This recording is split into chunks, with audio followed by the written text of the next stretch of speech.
Why do most people work their entire lives for money, yet never feel financially free? The book Rich Dad Poor Dad starts with a simple, yet uncomfortable truth. The rules we follow about money are often taught by people who are never wealthy themselves. This isn't a get-rich-quick guide. It's about unlearning the ideas that keep us dependent on paychecks and approval from others. The book contrasts two powerful mindsets. One seeks security in a stable job, good grades, and company loyalty.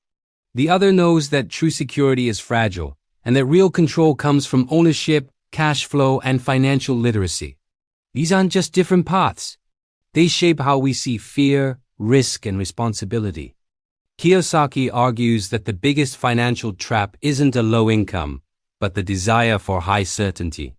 We cling to predictable paychecks even when they limit our potential. The fear of losing money becomes stronger than the desire to understand it.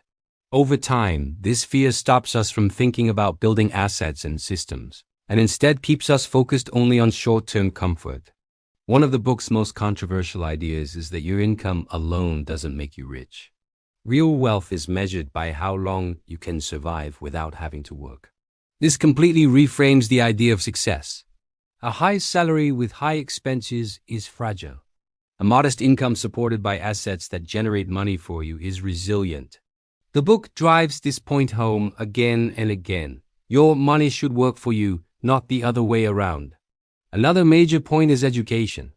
School teaches us how to be good employees, but it rarely teaches us about balance sheets, taxes, or using leverage. This creates a huge knowledge gap. Smart, hardworking people can stay financially insecure simply because they were never taught how the system really works. According to the book, financial intelligence isn't just about crunching numbers. It's about recognizing patterns, understanding incentives, and thinking long-term. As you get deeper into the book, you realize it's less about money and more about your identity.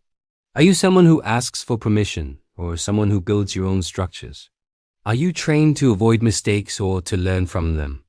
The book suggests that financial freedom requires more emotional discipline than it does financial luck.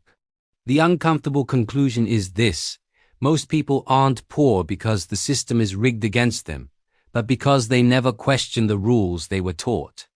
This doesn't mean the journey to wealth is easy. It means it's necessary.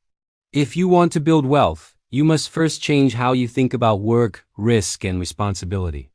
That mental shift is the real barrier and the real opportunity.